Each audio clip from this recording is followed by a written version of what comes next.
Bonjour à tous. Alors, bienvenue dans cette configuration un peu particulière de réunion publique dont l'objet, je vous le rappelle, est la présentation du projet d'aménagement et de développement durable. Donc, il est encore temps, hein, puisqu'on est en fin d'année. Je voulais souhaiter mes voeux à tous ceux qui se connectent et ceux qui n'ont pas encore pu lire la revue. Donc, bonne année et surtout une bonne santé pour 2021. L'objet de cette réunion, c'est un moment particulièrement important et qui va concerner la révision du PLU de Châteauneuf. Je vous rappelle que ce plan local d'urbanisme a une portée très importante pour l'organisation du territoire, de nos services publics, de nos moyens de communication, de nos moyens de déplacement, et cela à l'échelle de l'année 2036-2035. Donc cette réflexion, on va prendre le temps de réfléchir et nous avons décidé le 22 octobre avec le conseil municipal que vous avez élu en mars de relancer cette révision de PLU pour atteindre les objectifs dont on parlera tout à l'heure, surtout de développement durable et maintenir notre qualité de vie.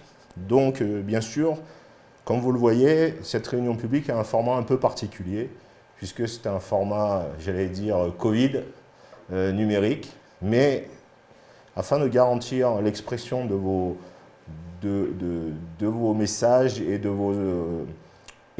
d'entendre, j'allais dire, toutes vos expressions, nous allons répondre intégralement à tous les messages que vous nous enverrez, tous les chats, comme on dit dans ce nouveau terme, que vous nous adresserez. Et deuxièmement, vous pourrez revoir l'intégralité de cette séance publique sur les réseaux sociaux comme sur le site de la commune.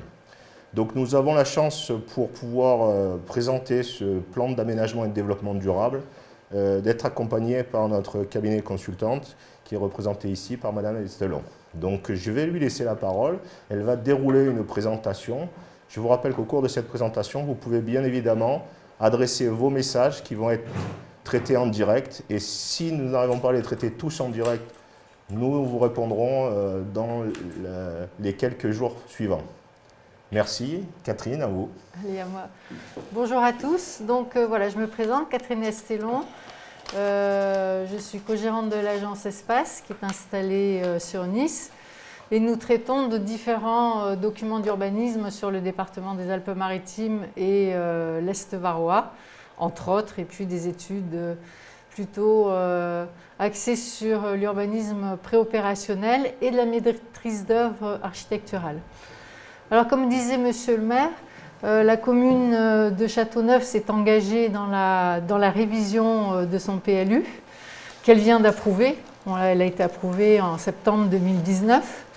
Mais aujourd'hui, compte tenu des différentes législations qui sont apparues ces derniers mois, voire cette dernière année, compte tenu aussi des enjeux de développement à l'échelle intercommunale et du lancement de l'élaboration du SCOT, et puis de l'approbation du SRADET, eh bien, la commune a voulu repositionner son projet de territoire en fonction de ces divers nouveaux enjeux et en fonction des objectifs qu'elle souhaite atteindre. Alors, c'est difficile de parler avec le masque, mais je vais y arriver. Et alors, donc, aujourd'hui, nous procédons un peu de manière différente par rapport aux études que nous menons avec d'autres communes, notamment par rapport à la production d'un plan, un projet d'aménagement et de développement durable, alors même que l'on ne vous a pas encore présenté un diagnostic. Donc, si vous voulez, cela s'explique par, disons, une manière un peu nouvelle de présenter le projet communal en disant, ben voilà, on axe les orientations du PADD en fonction de différents points, en fonction des différents objectifs énoncés par la commune. Alors, aujourd'hui, ce PADD vous est présenté et par la suite, il y aura un débat pour parler un petit peu de la chronologie des différentes phases d'études. La commune devrait, au cours du mois de février, débattre au sein du conseil municipal sur les orientations de ce projet d'aménagement et de développement durable. Et par la suite, nous aurons tout un travail sur la mise en perspective et les traductions réglementaires de ce projet et des orientations politiques qui figurent dans ce PADD. Sachant que la commune organisera une concertation publique, disons un peu plus conviviale, avec des ateliers de travail et puis en face à face, en vis-à-vis, si on peut, effectivement, comme dit Monsieur le maire, si on peut. Mais enfin, bon, l'objectif, c'est vraiment de travailler par le biais d'ateliers qui sont beaucoup plus conviviaux. Alors, dans l'expression de son projet d'aménagement et de développement durable, la commune a voulu orienter ses actions ses premières orientations, dans le but d'assurer un développement urbain réfléchi et raisonné pour maintenir le cadre de vie. Donc, l'objectif, c'est maîtriser le développement urbain sur la totalité de son territoire. On va voir comment ça se décline. Avec un objectif numéro 2, satisfaire aux nouveaux besoins en matière d'habitat. Quand on parle de besoins en matière d'habitat, c'est prendre en compte la diversité du logement, que ce soit pour les jeunes actifs, pour les actifs et les personnes âgées. Peut-être rappeler que, excusez-moi Catherine, rappeler que la commune depuis le 1er janvier est soumise aux articles 55 de la loi SRU, puisqu'on a dépassé le nombre de 3500 habitants. On doit donc normalement avoir dans notre périmètre de logement 25% des résidences principales en logements sociaux. Tout à fait. Donc voilà aussi une des raisons. Merci. On le verra par la suite dans la déclinaison de ces objectifs, comment la commune va se positionner, quelles sont les actions qu'elle mettra en œuvre. Il y a un troisième objectif, c'est d'adapter les équipements qui sont liés à la vie quotidienne pour chacun de vous. Donc aller à l'école, comment la commune envisage de compléter l'offre en équipement scolaire, l'offre en équipement sportif, l'offre en équipement culturel, et puis aussi tout ce qui concerne les réseaux et les voiries. Un quatrième objectif aussi qui est une nouveauté, pas tant que ça, mais enfin qui s'inscrit de plus en plus dans les documents d'urbanisme et qui sera suivi des faits et à l'échelle intercommunale et à l'échelle communale. Il s'agit de l'incitation à l'amélioration des performances énergétiques et à la production et l'autoconsommation d'énergie renouvelable. Donc là aussi, dans le cadre du document d'urbanisme et à travers les ateliers qui seront organisés, il y aura des questions qui seront bien évidemment posées à ce sujet. L'objectif numéro 5, c'est assurer la transition numérique. Bien, vous le voyez, on y est en plein dedans, avec cette réunion qui se fait avec des moyens et des outils adaptés. Et l'objectif numéro 6, c'est les objectifs chiffrés de modération de la consommation d'espace. Aujourd'hui, les nouvelles législations demandent réellement à ce qu'il y ait un effort consenti, plus qu'un effort, c'est-à-dire une forte réduction de la consommation des espaces agricoles, naturels et forestiers. Alors vous allez le voir, tout au long de l'exposé, vous aurez à chaque fois le texte à gauche et puis la cartographie qui vous permettra de vous repérer par rapport à ce que je dis à travers ma petite histoire. Également, si vous le souhaitez, vous pouvez intervenir tout au long du déroulé de l'exposé. Donc, s'il y en a qui souhaitent poser des questions, qu'ils le fassent. Et puis, moi, je répondrai au fur et à mesure, Monsieur le maire également. Alors, qu'est-ce qu'on entend par maîtriser le développement? Donc, on est bien dans l'orientation numéro 1, c'est-à-dire assurer un développement urbain réfléchi et raisonné pour maintenir votre cadre de vie et la qualité de vie que vous connaissez sur votre commune à Châteauneuf. Donc, l'objectif numéro 1, il s'agit de maîtriser le développement urbain.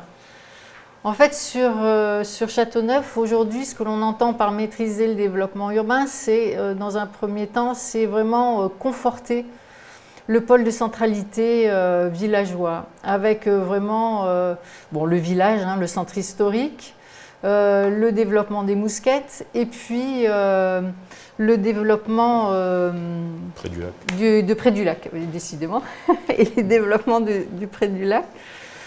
Assurer la densification de ce grand pôle de centralité et affirmer aussi la complémentarité en termes d'occupation des sols et en termes de fonctionnalité urbaine. Bon, vous avez un centre historique qui est plutôt aujourd'hui dédié à l'habitat, avec les Mousquettes qui est plutôt un pôle un peu mixte d'activités et de logement, et près du lac qui est également axé sur tout ce qui est activités, services de proximité et quelques logements.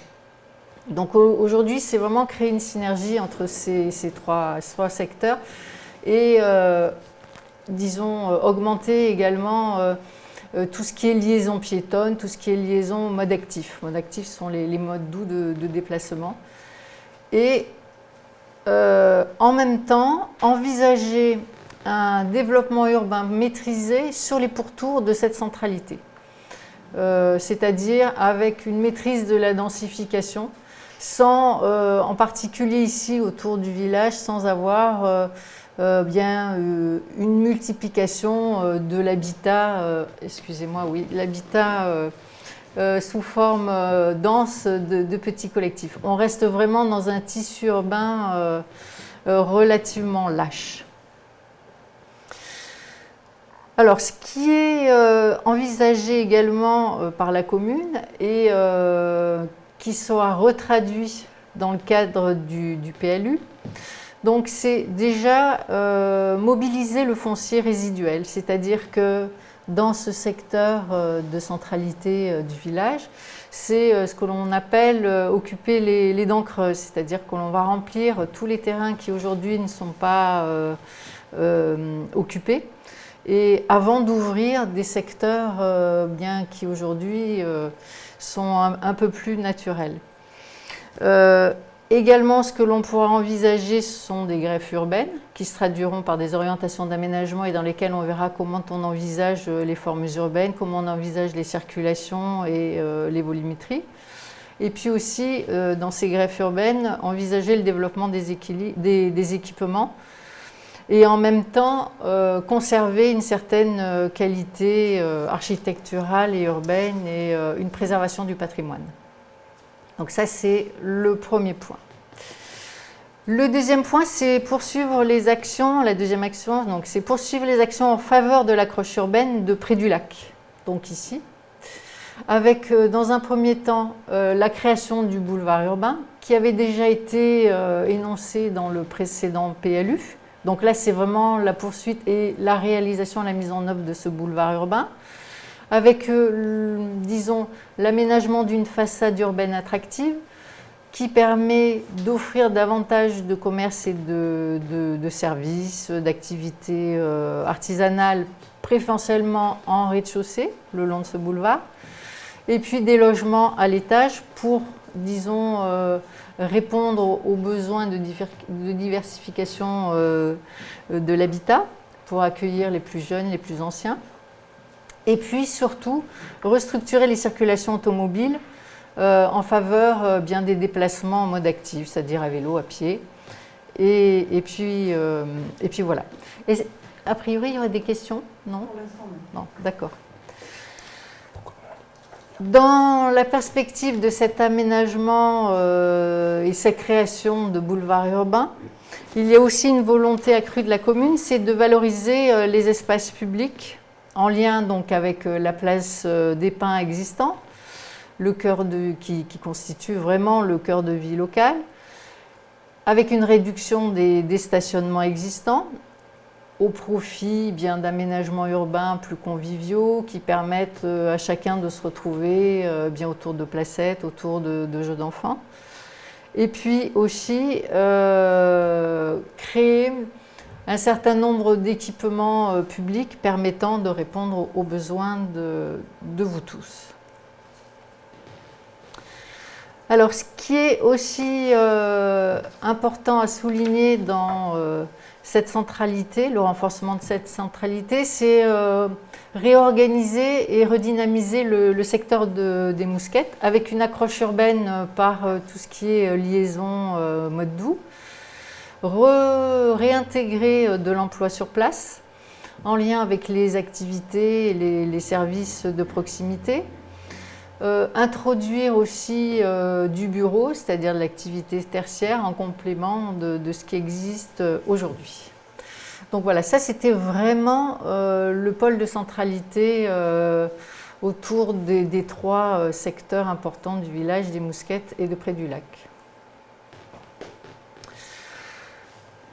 Alors, ce qui est important aussi de souligner, c'est que la commune a axé son développement sur plusieurs secteurs privilégiés, donc que l'on peut appeler les secteurs en enjeu, qui permettent à la fois de profiter des équipements d'infrastructures existants, de tenir compte de la qualité et de la fonction des espaces agricoles et naturels qui vous entourent, ainsi que prendre en compte les risques naturels qui sont prégnants sur votre territoire, notamment en termes d'inondabilité et de gestion des eaux pluviales.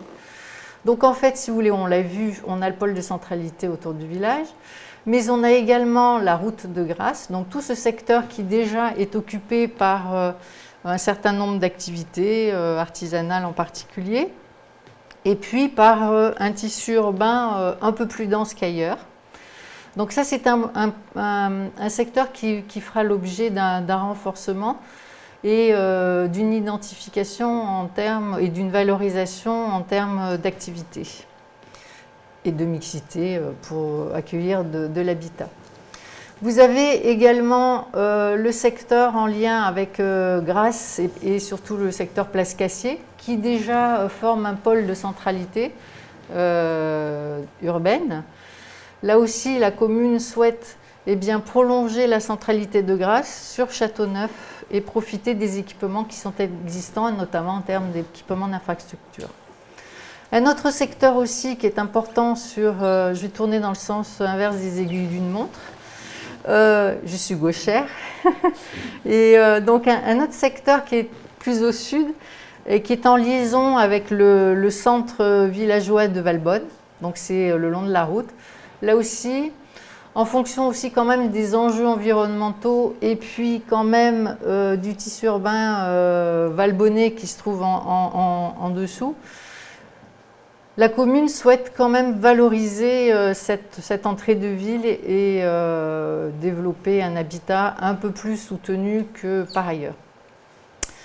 Le dernier secteur de centralité urbaine qui est envisagé sur votre commune, c'est en relation avec le collège du Rouret. Donc là, vous avez des opérations avec une densité urbaine assez soutenue. Donc là, l'objectif, c'est de compléter les équipements existants et d'accueillir un certain nombre d'opérations de logement.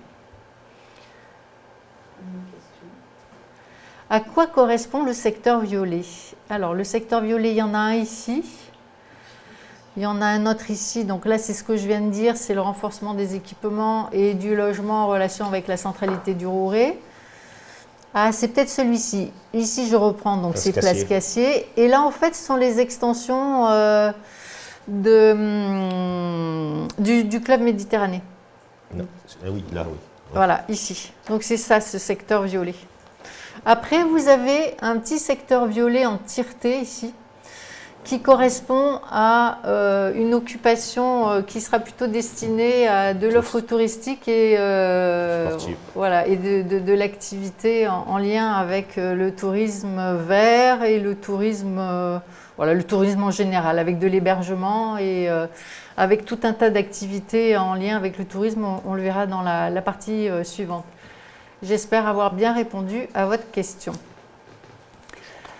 Alors, comme disait Monsieur le maire tout à l'heure, satisfaire aux nouveaux besoins en matière d'habitat. Donc, il y a déjà une première action, c'est améliorer le parc résidentiel existant en faveur de la réhabilitation du tissu ancien.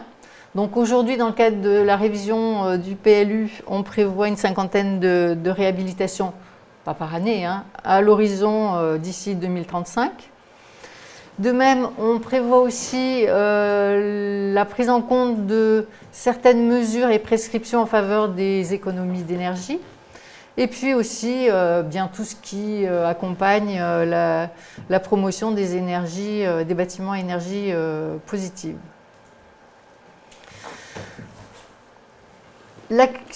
Alors, je reviens sur le point précédent. Donc la question est posée, c'est à quoi correspond le secteur assuré vert et marron? Alors, on le verra après, mais je réponds à votre question, comme ça on tranche sur les points. En fait, si vous voulez, en termes de développement urbain, vous avez ce que l'on appelle donc, comme on l'a dit, les pôles de centralité urbaine où il y aura une densification maîtrisée mais quand même affichée. Vous avez la nature habitée, donc ce sont des secteurs qui correspondent aux anciennes, mais vraiment anciennes zones nature, enfin de campagne, les zones NB, voilà, les zones NB du POS. Qui ont été construites au coup par coup sans vraiment tenir compte de l'existence des équipements et de voirie et les réseaux divers, c'est-à-dire alimentation en eau et assainissement. Donc on maintient ces zones, ce sont des zones de nature habitée, dans lesquelles on ne pourra pas densifier, mais chacun pourra faire des extensions mesurées de son bâtiment. Les secteurs qui sont en vert orangé ici, sont des secteurs dans lesquels aujourd'hui on considère qu'il y a à la fois de la nature habitée et la possibilité de créer, de combler certaines dents creuses. En fait, c'est un mix entre la nature habitée et les secteurs ouverts à l'urbanisation. Voilà, c'est un mixte des deux. J'espère avoir bien répondu à votre question. Donc, on en revient aux enjeux liés à la loi SRU dont M. le maire parlait tout à l'heure. C'est-à-dire que depuis janvier 2020, vous êtes contraint par l'article 55 de la loi SRU qui impose à toute commune de plus de 3500 habitants de réaliser 25% de logements sociaux. Donc la commune de Châteauneuf est inscrite dans ces obligations-là. Donc, si vous voulez, par rapport à une hiérarchisation des normes, un PLU doit être compatible avec ce qu'on appelle le programme local de l'habitat, qui est réalisé à l'échelle intercommunale. Donc, vous, c'est la communauté d'agglomération de Sophia Antipolis, pour une période de 5 ans. Tous les 5 ans, la CASA révise son PLU, son PLH, et elle inscrit des objectifs de création de logements pour actifs, ce qu'on appelle les logements SRU, permettant de répondre aux exigences de l'article 55. Donc pour vous, la commune de Châteauneuf, à travers ce nouveau PLU, eh bien, il va falloir démontrer que l'on permet de créer environ 9 logements pour actifs, donc qui répondent aux obligations de la loi SRU, 9 logements par an. Donc, ces logements, eh bien, ils vont surtout se développer sous la forme d'un habitat collectif dans les centralités urbaines. Ils seront adaptés aux besoins des jeunes, donc ce n'est pas forcément de grands logements, mais également adaptés aux populations d'actifs plus âgés avec de grandes familles. Alors, en complémentarité de ces logements SRU, on aura aussi des prescriptions qui permettront de répondre aux modes d'habitat alternatifs, comme par exemple de l'habitat coopératif. Alors pour l'instant, on ne l'a pas précisément identifié sur le territoire, mais on le fera par la suite, pour bien identifier les lieux qui sont adaptés à ce type d'habitat. Et puis du logement saisonnier, puisque la commune souhaite développer tout ce qui est activité touristique. Et agricole, bien sûr. Donc, il y a du logement saisonnier pour les activités touristiques, mais également pour la saisonnalité agricole. On a également aussi un axe concernant l'habitat léger, essentiellement à vocation touristique. D'autres actions concernant cet habitat, c'est engager la réhabilitation du quartier des Mousquettes, et puis aussi favoriser et maintenir, donc favoriser l'hébergement des plus anciens et donc maintenir les établissements, les EHPAD existantes, celles de Près du Lac et de la Diamantine. Pas de questions, tout va bien? Alors c'est parfait. Toujours dans cette orientation numéro 1, l'objectif numéro 3, je vais essayer d'aller un peu plus vite, c'est adapter les équipements. Donc là aussi, c'est, donc, comme je l'ai dit tout à l'heure, hein, c'est renforcer les équipements existants qui sont autour du collège, hein, qui est sur le Haut-Ré, renforcer les équipements scolaires, sportifs et culturels autour du centre-ville, et pourquoi pas envisager, alors justement, dans cet espace-là, des équipements liés au tourisme. Alors, une question est posée. Qu'est-ce que vous entendez par valoriser le secteur urbain de Place Cassier? C'est ici. Et là, voilà. Quand on dit valoriser le secteur urbain de Place Cassier, ça veut dire qu'en fait, on crée une continuité urbaine de ce qui existe déjà sur la commune de Grasse. Si vous voulez, vous avez un axe de circulation majeur. Et donc, l'idée, c'est bien de compléter, mais sans aller sur quelque chose de très grand. Hein. C'est vraiment voilà, compléter la densification urbaine qui existe voilà, sur la commune voisine. Et c'est là qu'on a du réseau avec la station d'épuration de Place Cassier. Voilà, exactement. Hein, d'assainissement.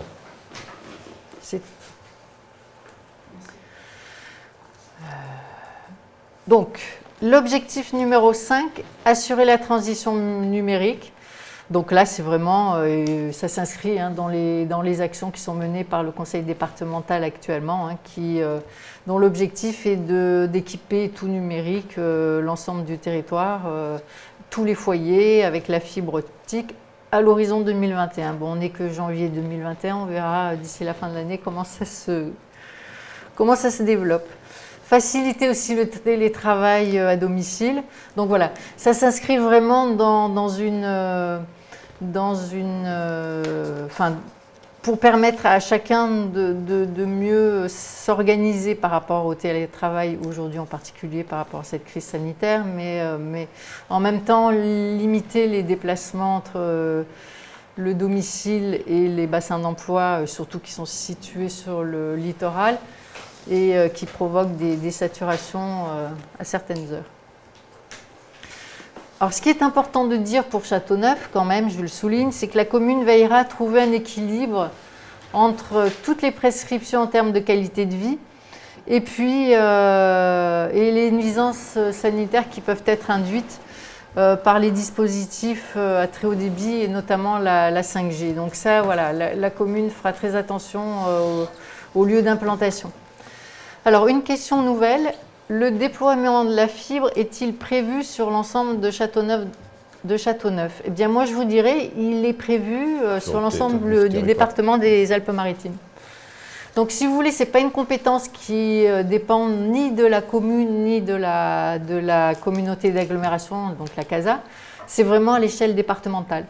Donc, je sais que à travers toutes les communes avec lesquelles je travaille sur le 06, je sais que le département met tout ce qu'il peut en œuvre pour faire en sorte que le territoire soit tout équipé.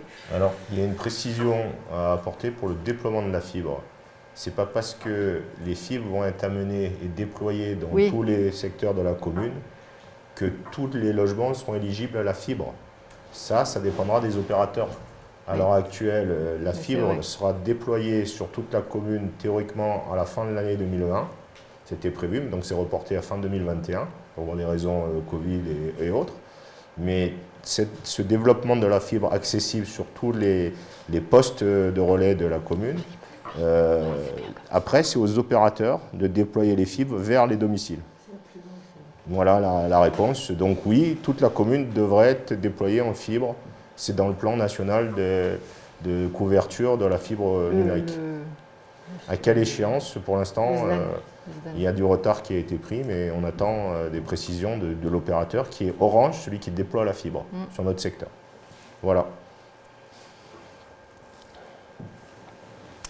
Le dernier objectif qui concerne cette première orientation concerne les objectifs chiffrés de modération de la consommation d'espace. Donc en fait, ça c'est une obligation légale.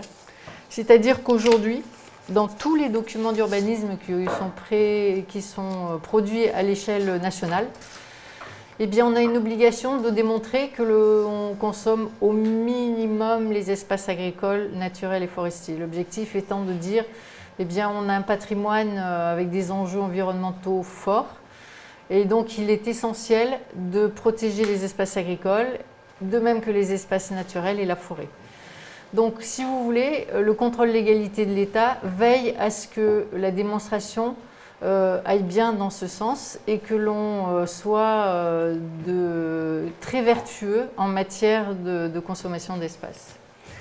Donc cette consommation d'espace, pour que vous compreniez bien, en fait il faut la croiser avec les perspectives de croissance démographique. Je m'explique.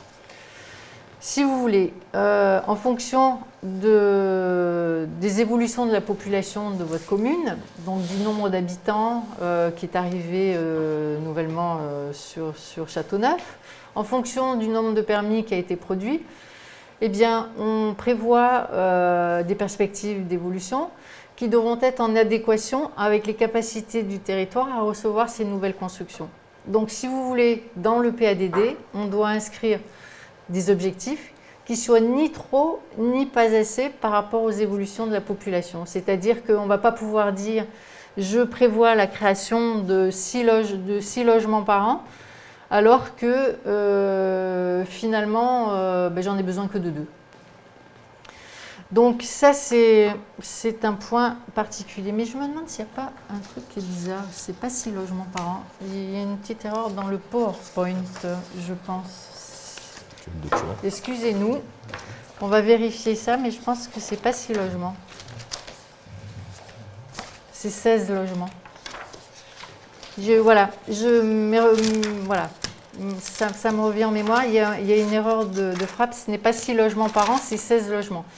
Donc si vous voulez, si à l'horizon 2035, on prévoit la réalisation de 25 logements, alors qu'en fait, il en faut que 16, ou bien au contraire, on n'en prévoit que 5, eh bien, on n'arrive pas à démontrer que on atteint les objectifs de modération de la consommation d'espace. Donc, aujourd'hui, dans le cadre du PADD, la commune a prévu une croissance de 0,6%. Qui est une moyenne entre ce qui était inscrit dans le SCOT précédent et ce qui est inscrit aujourd'hui dans le schéma directeur régional, ce qu'on appelle le SRADET. Donc, c'est une moyenne qui permet aujourd'hui à la commune d'afficher le fait qu'elle, d'ici 2035, elle accueillera en moyenne 22 habitants par an et donc 16 logements par an. Et pour prendre en compte cette croissance démographique, si vous voulez, elle doit contenir son enveloppe urbaine et puis surtout montrer qu'elle prône un équilibre entre le développement urbain et les protections agricoles et naturelles. Ce qui explique qu'aujourd'hui, on maintient un pôle de centralité autour du village avec des extensions urbaines qui sont en rosée.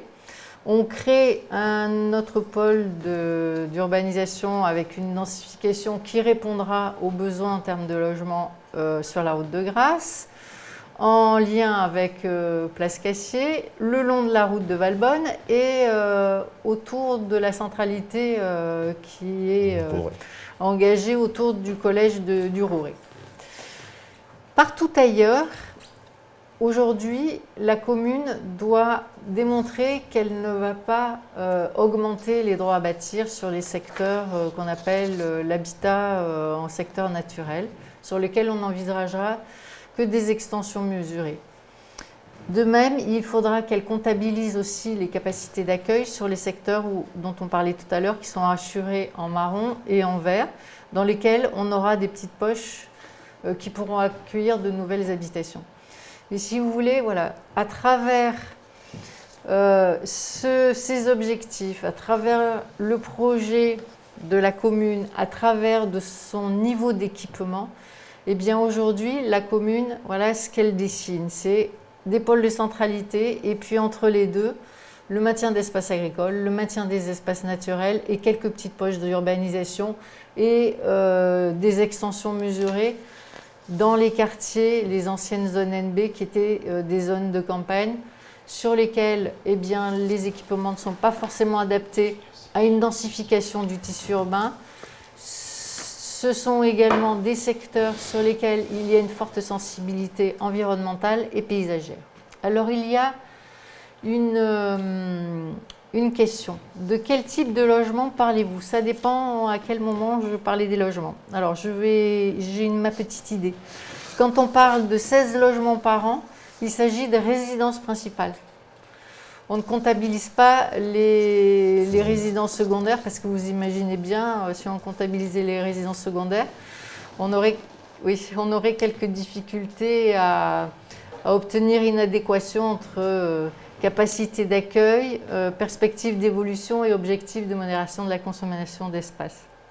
Donc il s'agit bien de 16 résidences principales par an. J'espère avoir bien répondu à votre question.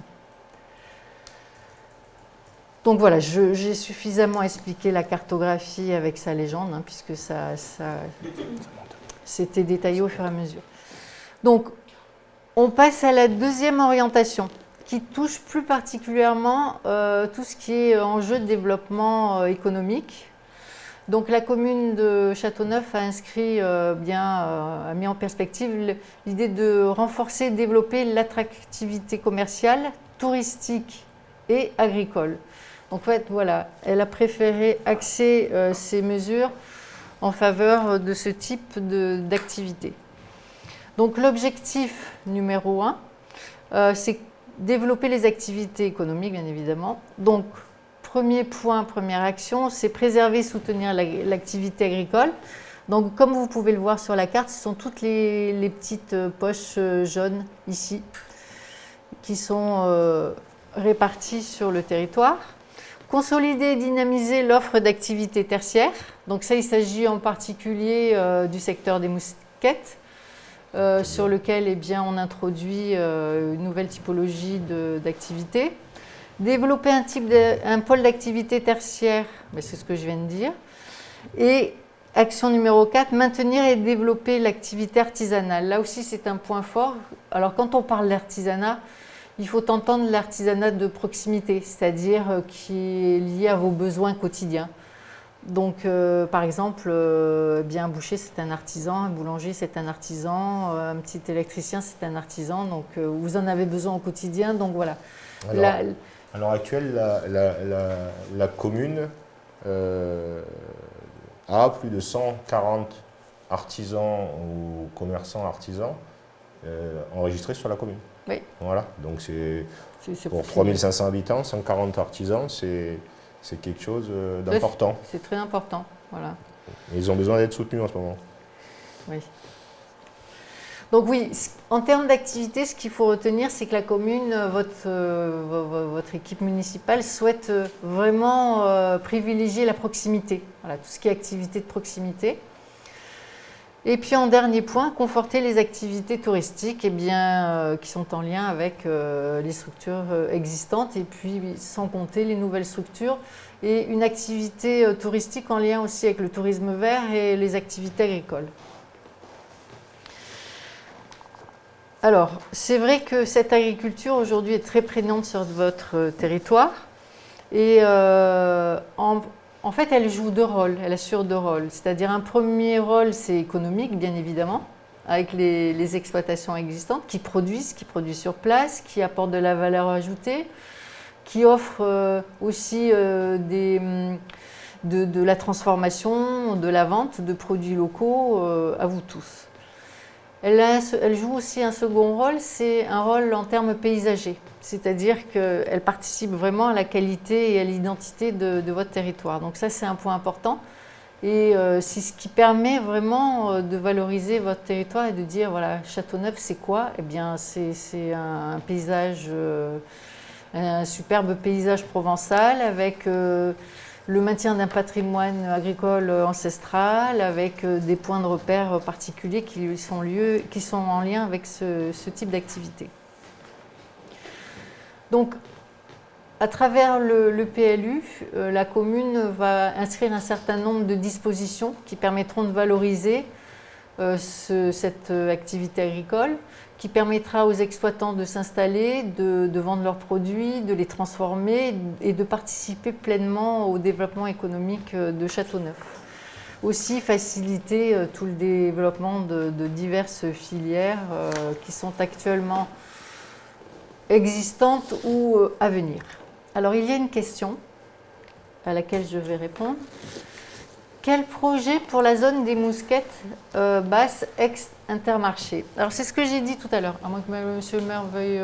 Oui, la réponse actuelle, c'est que le bâtiment d'Intermarché est en cours d'expertise pour être réhabilité en commerce. Donc, et si ça ne peut pas se faire, et si les expertises judiciaires sont toujours longues, si ça ne peut pas se faire, eh bien, une autre activité commerciale, en tout cas, la vocation du secteur est d'avoir du commerce et un commerce de proximité.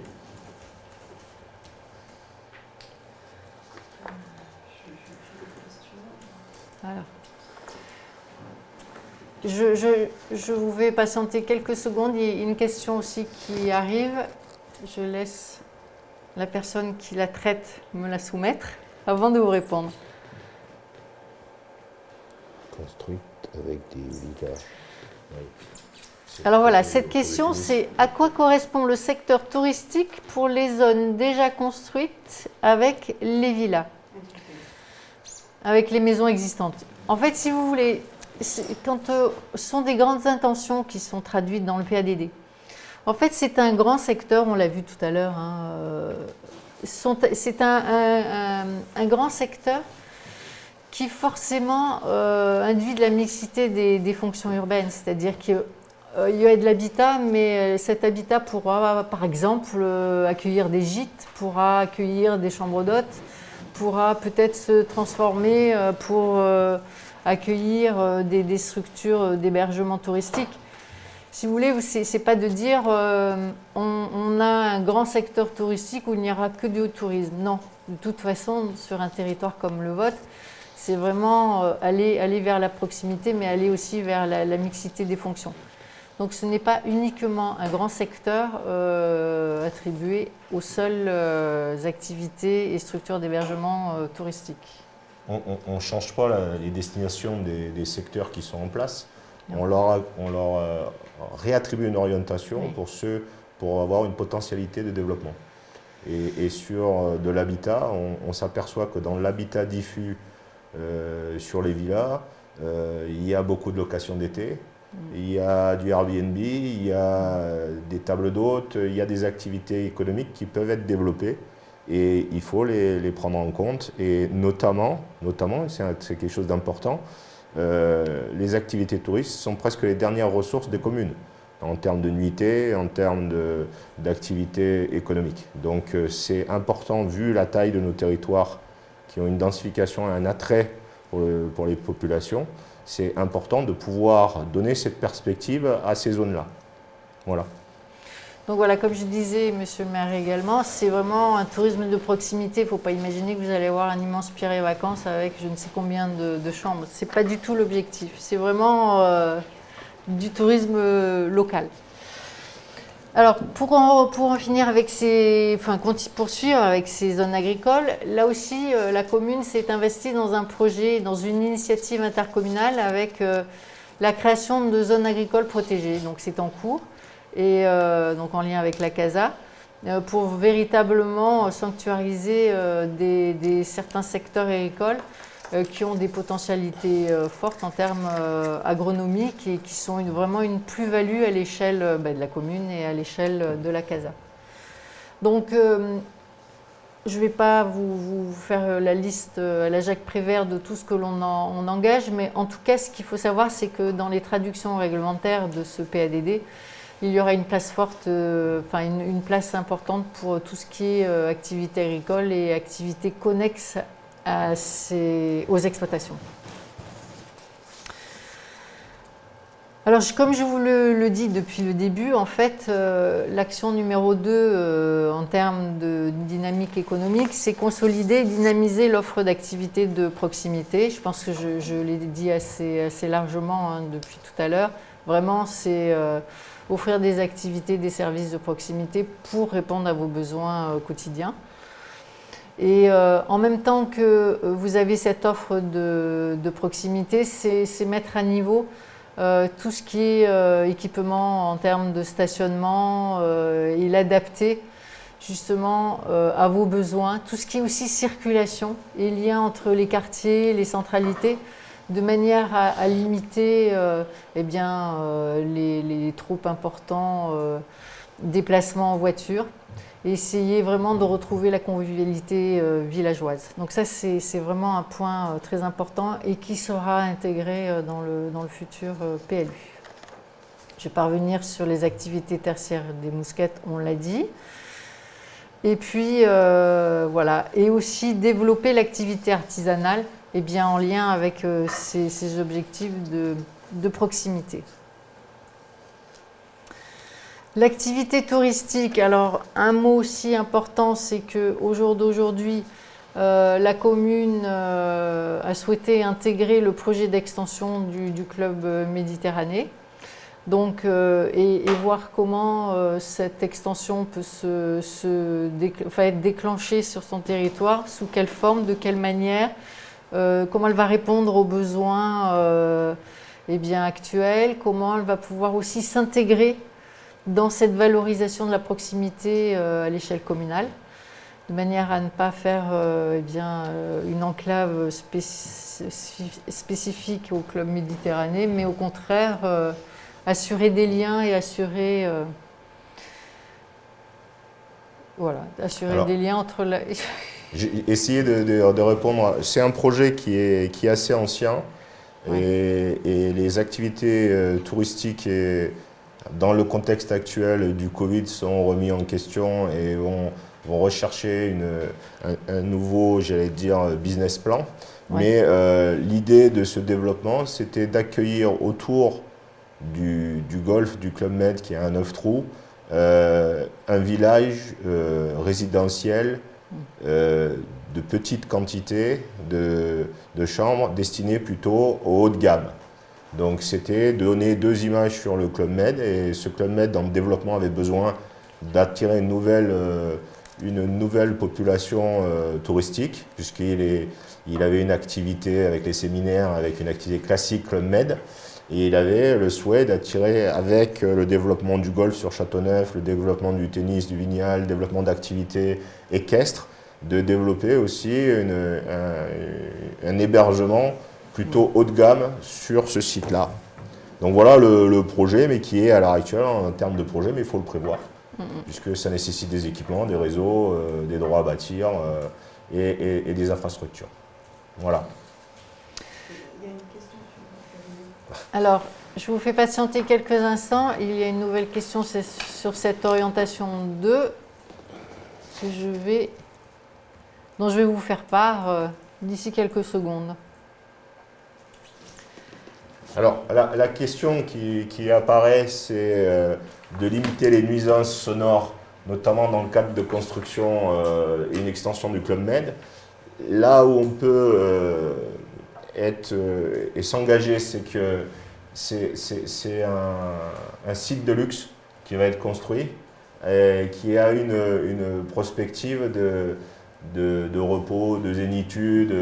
C'est cette clientèle qui est attirée. Donc, par contre, je ne peux pas m'engager à modifier la réglementation du bruit sur le Club Med déjà construit.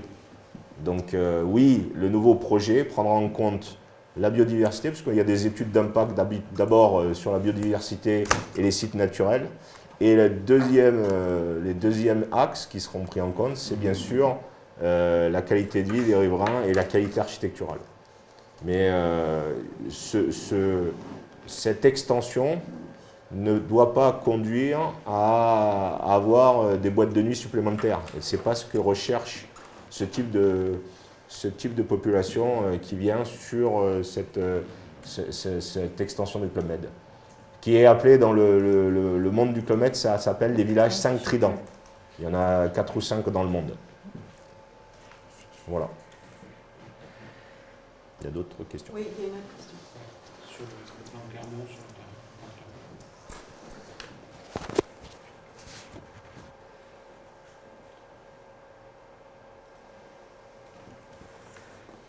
la... Alors, oui, je connais cette question. C'était le fameux terrain sur lequel nous avons évité d'avoir un axe de grand passage, ce qu'on appelle.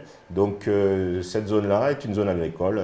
Si on a fait des études au départ, elle pouvait être intégrée dans la zone agricole protégée. Je définis et je rappelle que les zones agricoles protégées sont en cours d'études. Il y a eu des propositions qui ont été faites par un bureau d'études. La définition précise des zones n'a pas été arrêtée encore. Elle fera l'objet d'une enquête publique et donc pour l'instant on est dans les phases de concertation et de présentation. Donc le plan de Clermont, la zone agricole qui est au plan de Clermont est une zone agricole. Voilà. J'espère que j'ai répondu. Il y a d'autres questions? Sur la zone Voilà, pour un accueil des langues. Ouais, c'est ça. Mais oui, là, c'est ça.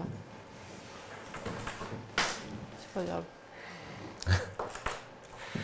Je passe à l'orientation numéro 3, qui concerne la protection et la préservation de la qualité environnementale et patrimoniale sur le territoire de votre commune. Donc en fait, on compte 5 objectifs. Le premier, eh bien, s'inscrit dans la protection de l'environnement naturel, hein, tout ce qui est non bâti, non occupé et minéralisé. L'objectif numéro 2, c'est protéger les paysages. Donc comme on l'a vu, les activités agricoles contribuent justement à cette protection des paysages. L'objectif numéro 3, c'est protéger, mettre en valeur le patrimoine bâti et communal. Alors il s'agit du petit patrimoine qui n'est pas considéré comme tout ce qu'on appelle dans notre jargon les MH, hein, c'est-à-dire les monuments historiques qui ont fait l'objet d'arrêtés préfectoraux. C'est tous les petits patrimoines qui sont liés par exemple à nos activités agricoles ancestrales, à tout ce qui est chapelles, les lavoirs, les fontaines, etc. Ce qu'on appelle le patrimoine vernaculaire. Vernaculaire, exactement. Je ne voulais pas utiliser des mots trop techniques. Alors, l'objectif numéro 4, c'est assurer la prévention des risques et des nuisances. Comme je l'ai dit tout à l'heure, c'est vrai que vous avez un certain nombre de risques naturels qui viennent contraindre l'occupation des sols. Et puis enfin, le dernier, c'est maîtriser la consommation de l'eau. Alors, ce qu'il faut dire en termes de protection de l'environnement naturel, on s'appuie sur notamment tout ce qui constitue la trame verte et la trame bleue, ainsi que la trame étoilée. Donc, cette trame verte et cette trame bleue est constituée de réservoirs de biodiversité et complétée par des corridors écologiques. Alors, moi-même, je ne suis pas spécialiste environnementale. Je suis accompagnée d'un bureau d'études environnementaliste, mais elle n'est pas venue. C'était plus simple avec le système de réunion publique comme celle-ci que je parle en son nom. Mais bon. On peut apporter une précision qui est quand même importante. On est plusieurs autour de la table, vous ne voyez pas tout le monde, mais oui. Ils sont notamment présents les services d'urbanisme, mais aussi M. Piovesana qui est adjoint à l'environnement et à l'urbanisme. Et je voulais dire, parce que pour apporter du poids à cet engagement sur protéger l'environnement, on a réussi, grâce au travail de ces équipes et des élus, à obtenir, à répondre à un appel à projet sur l'atlas de biodiversité. Et on vient d'être reçu, j'allais dire récipiendaire de cet atlas pour la biodiversité. Donc on a été retenu parmi une quarantaine de projets en France. Et à partir de il y a un mois, puisqu'elle est arrivée il y a un mois, nous avons une jeune collègue qui va s'occuper de relever les atlas de biodiversité sur le territoire. Donc on s'est engagé, on le traduit sur cet objectif et cette action.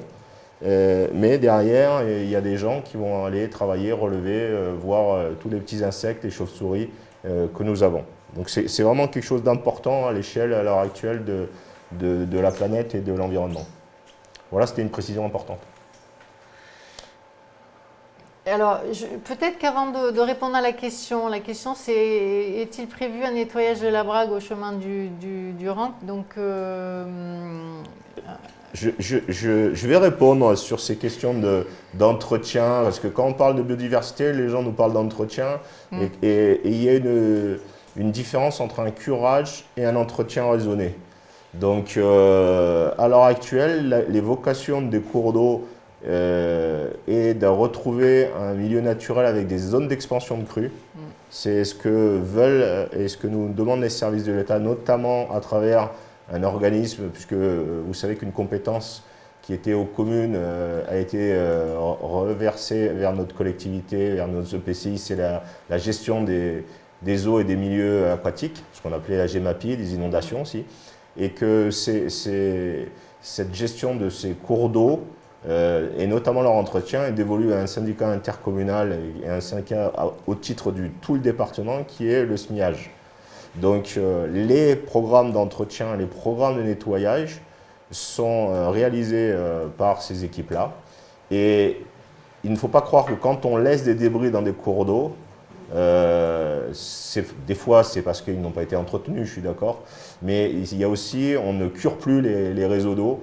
Pourquoi? Parce que quand il y a une inondation, quand il y a une descente d'eau, le fait de charrier des volumes de pierre, des volumes de boue, ralentit la puissance de l'eau. C'est ce qu'on appelle de l'absorption. Donc il faut retrouver des... Bien sûr, il ne faut pas que ça aille colmater des ponts, il ne faut pas que ça fasse des embâcles, mais tout est dans l'animation de ces territoires. Donc ce n'est plus malheureusement une compétence communale.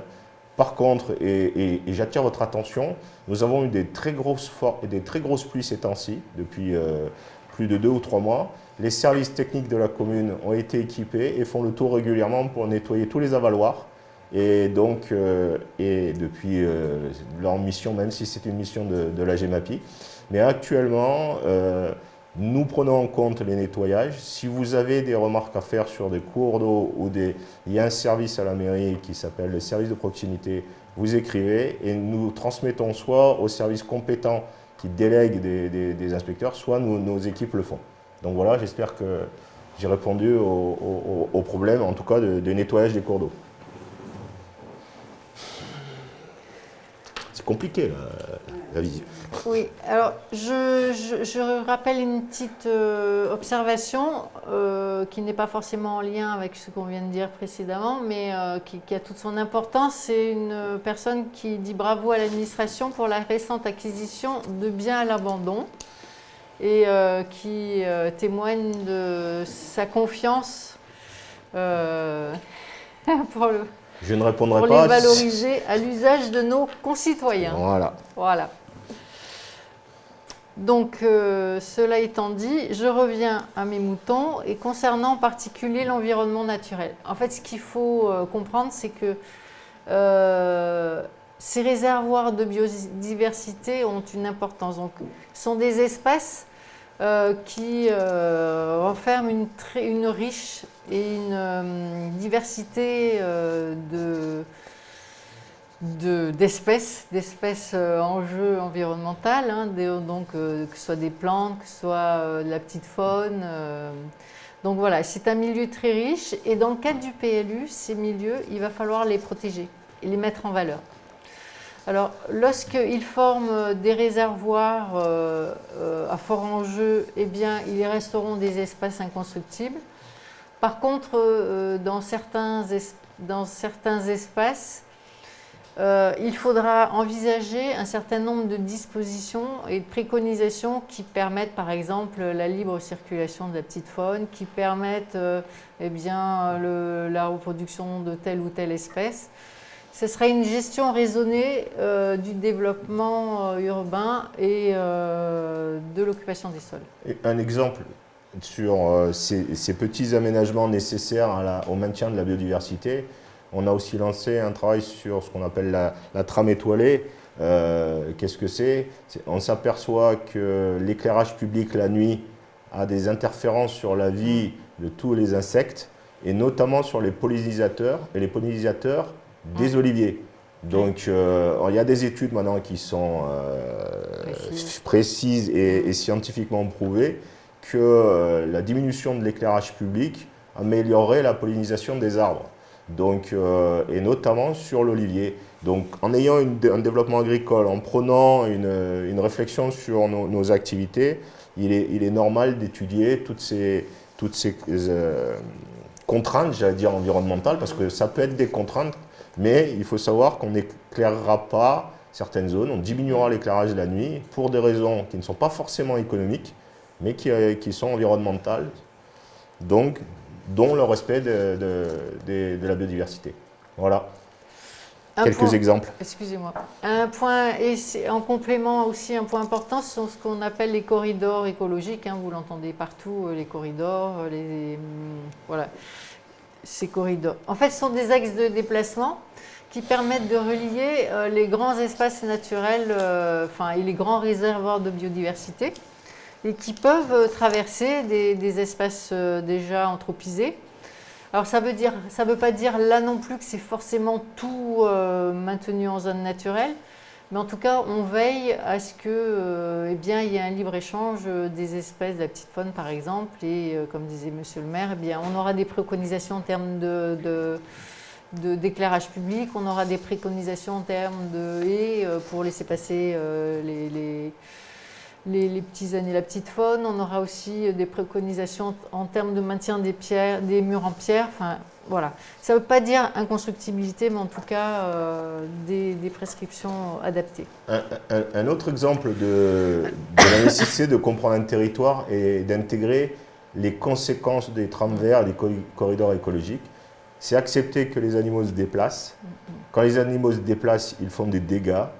Il y a certains animaux qui font des dégâts, que ce soit dans les jardins, dans les golfs. Et donc, mettre en place des systèmes de régulation de ces dégâts, avoir encore la possibilité d'avoir des chasseurs qui interviennent, ça fait partie de ces réservoirs et de ces traitements, j'allais dire, de l'agriculture, ces traitements de l'environnement et ces traitements de la biologie et de la diversité des corridors écologiques et de l'environnement. Donc, c'est des éléments complexes qui s'inscrivent dans un territoire, d'où la nécessité de partager ce territoire, mais aussi de partager son fonctionnement. L'objet du PADD, c'est d'avoir un plan de développement durable. Voilà. Donc, l'objectif numéro 2, j'ai passé la trame noire et la trame qu'on vient d'expliquer par rapport à l'éclairage. Vous avez un objectif numéro 2, c'est la protection des paysages. Donc ce qu'on entend par protection paysagère, c'est tout ce que je veux dire, c'est tout ce que je viens de dire. C'est-à-dire envisager le développement urbain autour des centralités existantes sans aller consommer les espaces naturels, sans aller faire ce qu'on appelle le mitage. Qui est vecteur de banalisation de l'identité paysagère d'un territoire. Mettre en valeur tout ce qui est patrimonial, donc les petits éléments du patrimoine comme les fontaines, les chapelles, les murs en pierre sèche qui bordent les anciens chemins ruraux.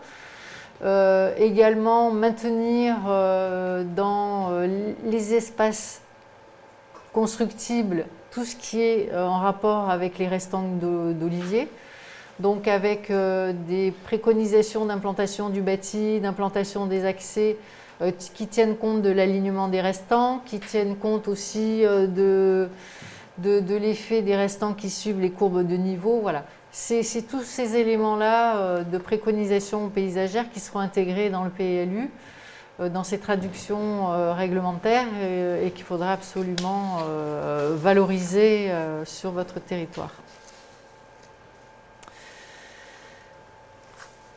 Alors, l'action numéro 2, c'est organiser le développement urbain en tenant compte des sensibilités. Comme je viens de vous le dire, c'est organiser en fonction des centralités, en fonction des enjeux environnementaux et paysagers. Et puis, préserver le caractère architectural historique, là aussi, on vient préserver tout ce petit patrimoine vernaculaire en complément des éléments des monuments historiques qui ont fait l'objet de l'arrêté préfectoral du 10 octobre 1974, c'est précis. Et aussi limiter les publicités. Ah oui, la question des publicités aussi est très importante. Et, Pollution visuelle. oui, voilà, c'est en termes de perception visuelle et de qualité bien de l'environnement urbain immédiat. Donc essayer de trouver un système d'affichage, un système de publicité qui soit compatible avec la qualité paysagère de votre commune. L'objectif numéro 4 concerne la prévention des risques et des nuisances. Donc, bien sûr que l'objectif numéro 1, c'est de limiter l'exposition des personnes et des biens à ces risques, qu'ils soient mouvements de terrain, incendies de forêt, inondations. Enfin, c'est la priorité de la commune et qui est traduite à travers les plans de prévention des risques naturels qui ont fait l'objet d'arrêtés préfectoraux, s'il y en a 2, mais il y en a plusieurs. Donc il y a bien des arrêtés préfectoraux et pas qu'un, puisque vous avez plusieurs PPR. Et donc là, si vous voulez, il y a tout un plan d'action qui sont liés à ces plans de prévention que la commune met en œuvre progressivement parce que il s'agit de pistes périmétrales, il s'agit de mise de production et d'installation, mise en œuvre de bornes à incendie, renforcement du réseau d'eau pour tout ce qui est risque incendie.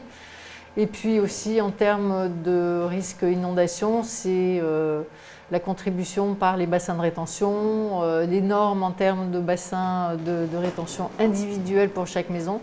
Mais là aussi, vous avez la CASA qui a pris la compétence assainissement et gestion des eaux pluviales et qui est en train en ce moment de réaliser les schémas et de rédiger une réglementation appropriée pour justement limiter les risques d'inondation liés aux fortes pluies à l'automne en particulier, comme on l'a vu cette année. Donc oui, quand même, le résultat à l'échelle de votre territoire, c'est bien évidemment lorsque vous êtes en présence de risques forts, d'un aléa fort de risques, qu'il soit mouvement de terrain, incendie ou inondation, c'est l'inconstructibilité.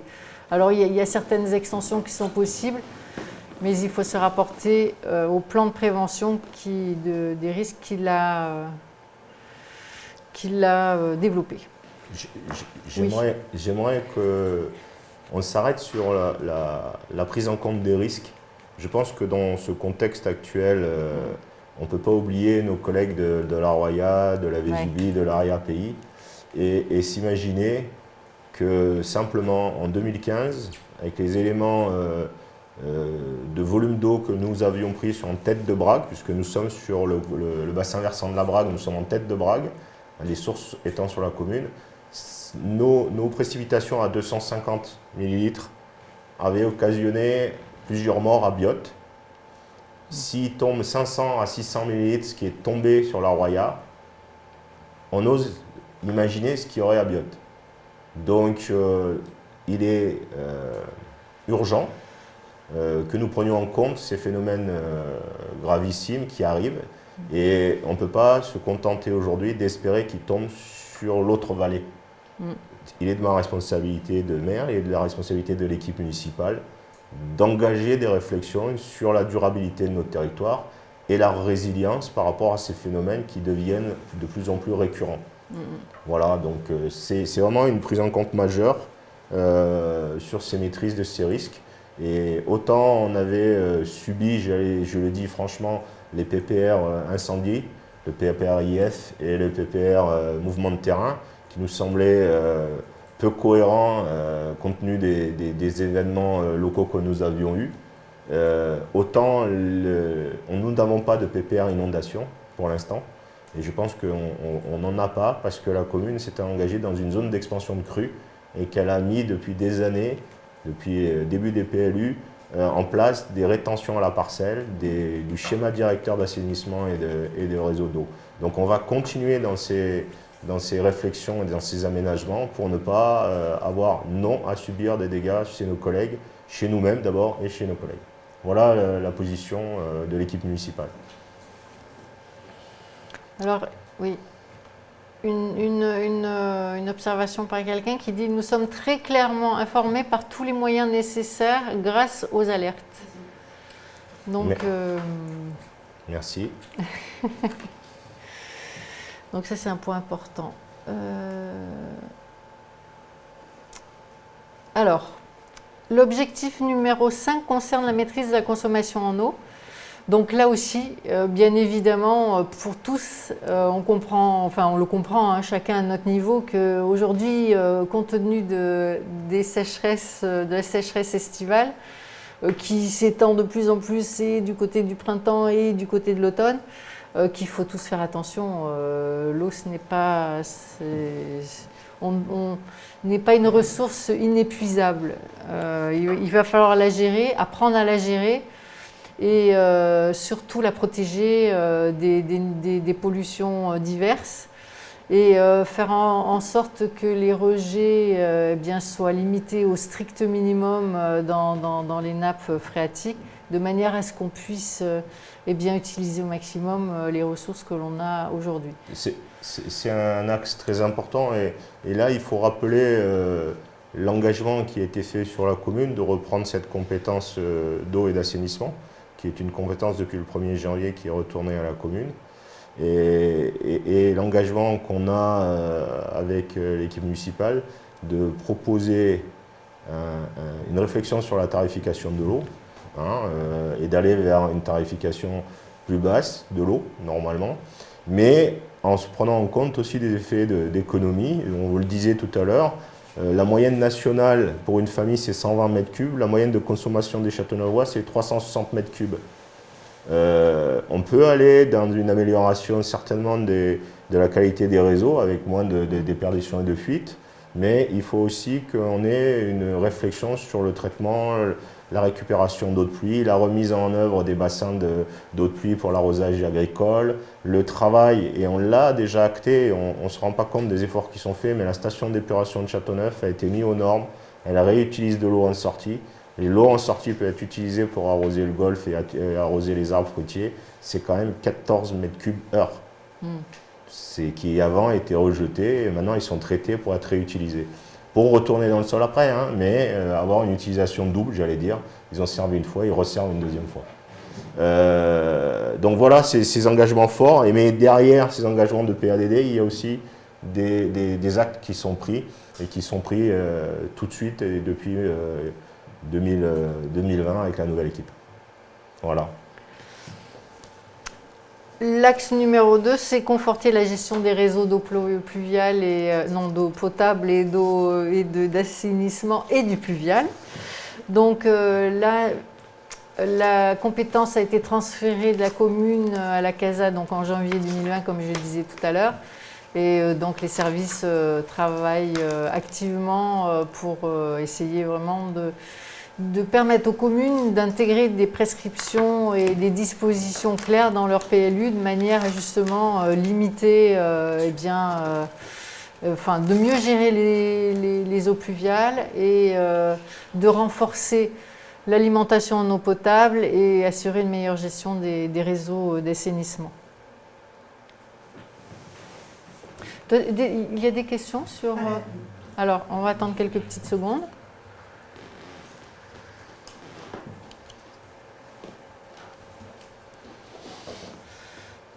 Après cette question, je vais passer à l'orientation numéro 4 qui est très rapide et qui est la dernière. Alors, concernant la question, donc c'est la route de Grasse est régulièrement inondée et pourtant on autorise toujours des projets de construction. C'est exact, vous avez raison sur tout n'est pas parfait malheureusement. Donc un des problèmes majeurs des constructions, même si on rajoute des constructions qui ont des prescriptions de rétention à la parcelle de leur volume d'eau, et les nouvelles constructions ont des meilleures rétentions à la parcelle que les anciennes. Il se retrouve que beaucoup de constructions en amont des voiries rejettent de l'eau. Donc une des réflexions d'aménagement global du PLU, ce sera sur des bassins de rétention communaux pour retenir et traiter ces problématiques d'eau. Tout ne va pas se faire sur un PADD ou sur un PLU, mais chaque point noir est traité et on essaye de le traiter. Malheureusement, la nature est souvent plus forte que nous. D'autres questions? Non, c'est bon. Donc j'aborde la dernière orientation, l'orientation numéro 4, qui concerne la mobilité et tout ce qui est lié mobilité-déplacement. Donc en fait, l'objectif, c'est d'aller vers une mobilité durable et raisonnée avec plusieurs actions.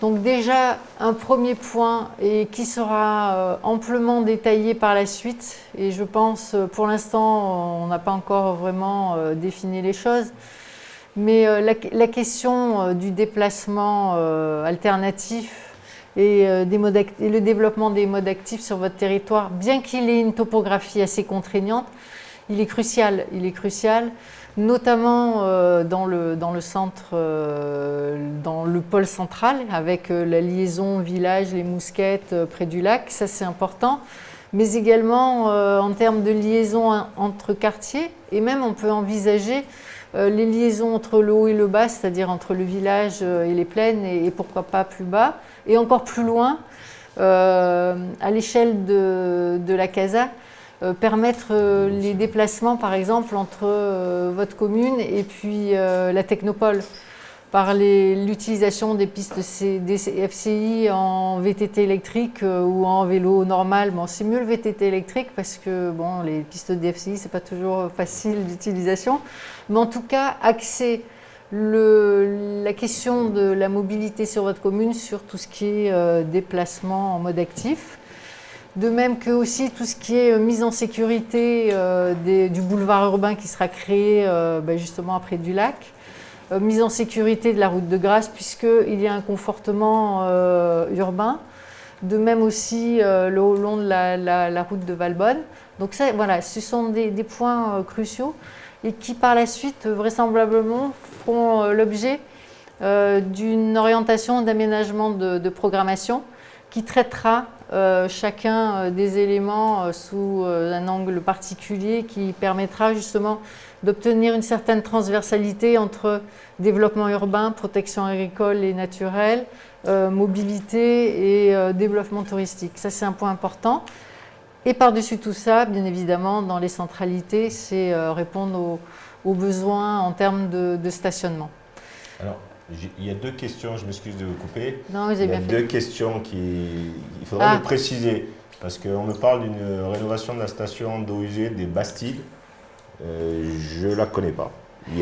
On pouvait aller soit au Bouillide à Valbonne, soit la rénovation de la station d'épuration de Châteauneuf, qui est en bas au golf, ce qu'on appelle la station. Et celle-là, elle a été rénovée, elle est finie, elle est terminée et elle a été validée et elle permet de réutiliser l'eau, ce que je disais tout à l'heure, en réutilisation avec une réuse. Notre-Dame du Lac. Alors, la deuxième question, c'est une question puisqu'on parle de déplacement et d'aménagement. On nous demande quid du chemin du Vignal et de son état déplorable. Je suis d'accord avec vous sur l'état déplorable d'une route. Ça ne fait pas l'objet du PADD, mais je vais quand même répondre. C'est une route qui est utilisée de manière intensive depuis quelques années comme axe de circulation pour aller sur Sophia Antipolis entre l'arrière-pays et l'axe. On a demandé au conseil départemental de la prendre en compte, parce qu'elle est mitoyenne avec la ville de Grasse et la ville de Châteauneuf. Donc, et qu'on a des difficultés puisqu'il s'agit d'un problème d'effondrement de la voirie. Si des réponses ne sont pas apportées au courant de l'année 2021, on va réparer les quelques trous, c'est sûr, mais on ne peut pas non plus réparer trop parce que dès qu'on répare trop, les gens roulent vite et ils tombent dans les propriétés à cause du dévers. Donc c'est comme ça, une route mal entretenue, les gens respectent la vitesse qui est, je rappelle, là-bas de 30 km/h sur le secteur et de 50 plus bas. Donc voilà, j'espère, ça ne fait pas l'objet du PADD, mais j'ai répondu à cette question. Mais je vais revenir quand même à la mobilité et au transport, puisque c'est un axe fort C'est un axe fort des attentes des citoyens de pouvoir se déplacer de manière, j'allais dire, autre qu'en véhicule. Néanmoins, notre problématique de territoire compliqué avec des dénivelés, vous l'avez dit tout à l'heure Catherine, mais aussi avec des différences de population. On a sur Châteauneuf 200 personnes de plus de 85 ans et on a aussi 350 enfants à l'école. Donc peut-être que les jeunes à l'école peuvent faire du vélo, mais les personnes de plus de 85 ans, même électriques, ils ne font pas de vélo. Donc ces modes de déplacement doivent être cohérents avec nos populations. Il y a plusieurs offres. Il y a les offres de transport en commun, il y a les offres de transport individuel et il y a les modes doux. Et le deuxième contrainte qu'on a sur nos territoires, c'est la largeur des voiries. C'est-à-dire que c'est pour ça, quand on parle de protéger des habitats diffus et d'éviter qu'il y ait de la densification sur ces habitats, nos voiries ne supportent plus. Et dès qu'on touche une voirie, il faut les remettre dans les dimensions réglementaires avec une piste cyclable et un trottoir. C'est des voiries à sens unique qu'on va avoir. Donc ces réflexions sur le déplacement, c'est des enjeux importants du PLU et qui vont être actés en règlement et en travail sur les commissions pour avoir un plan de déplacement communal et des réflexions sur les liens interquartiers. Voilà, j'espère que j'ai répondu. Après, C'est la question peut-être. C'est possible d'avoir. Alors, la question, c'est prendre sa voiture. Serait-il possible d'avoir un trottoir ou un chemin piéton le long des grandes routes, notamment la route de Valbonne? c'est très simple. Je vais répondre encore sans relâcher, sans passer le ballon. Mais les grands axes sont des axes départementaux. La commune ne peut même pas mettre un panneau de signalisation. D'accord? Donc ces départements, ils priorisent l'axe urbain pour mettre des trottoirs, développer des luminaires. Et les axes entre communes ne sont pas des axes urbains, mais sont des axes de continuité. Et ils obligent des continuités de véhicules. Donc c'est des axes de transport. La prise en compte des trottoirs, on va déjà essayer de le faire sur les chemins communaux oui. et sur les voies dont on a la responsabilité. C'est l'étude du PLU. Après, on va mettre des emplacements réservés. C'est déjà existant sur les voies départementales. Il y a des emplacements réservés à 14 mètres, si mes souvenirs sont bons. Oui. 12 mètres 10. Et je crois que c'est en évolution sur certaines voies pour intégrer les pistes cyclables. Donc, ils sont déjà là. Malheureusement, pour prendre un emplacement réservé, il faut avoir une volonté de faire des travaux. Et à l'heure actuelle, sur ces voies, on ne peut malheureusement pas assurer à tous nos citoyens qu'il y aura des trottoirs sur tous les axes. Il faut être... Mais l'objet du PADD est quand même à l'objectif 2035 d'en avoir le plus possible. Voilà pour moi. Il n'y a plus de questions. Et moi, j'en ai terminé avec cet exposé. Donc, on espère avoir bien répondu à vos questions et avoir été le plus clair possible pour que vous compreniez bien les tenants et les aboutissants de ce projet d'aménagement et de développement durable, qui aura toute sa traduction par la suite dans le cadre d'orientation d'aménagement et de programmation. C'est-à-dire que ce sont des documents qui permettent, ou à l'échelle d'un secteur particulier, de définir des principes d'aménagement, ou bien à l'échelle d'une thématique complète comme le déplacement ou la trame verte et la trame bleue, d'inscrire certaines recommandations et préconisations sur le territoire. Donc j'en ai fini. Oui.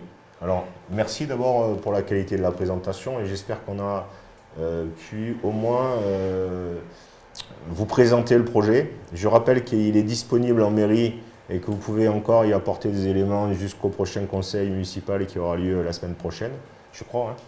Donc, n'hésitez pas.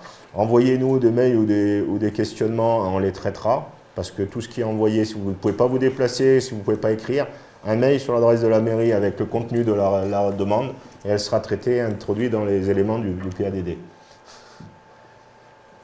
Donc, voilà, on va conclure. N'hésitez pas, on s'excuse de ne pas pouvoir vous avoir reçu, mais on a fait du mieux qu'on a pu avec les éléments contextuels et notamment les éléments de crise Covid.